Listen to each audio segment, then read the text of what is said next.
చిత్తము నాలో జరిగించుమో దేవా, పనికొచ్చే పాత్రగా నన్ను వాడుకో యేసయ్యా.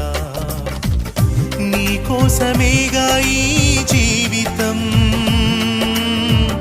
నీ సేవకేగా అది అంకితం. నీ కోసమేగా ఈ జీవితం, నీ సేవకేగా అది అంకితం. నీ చిత్తము నాలో జరిగించుమో దేవా, పనికొచ్చే పాత్రగా నన్ను వాడుకో యేసయ్యా.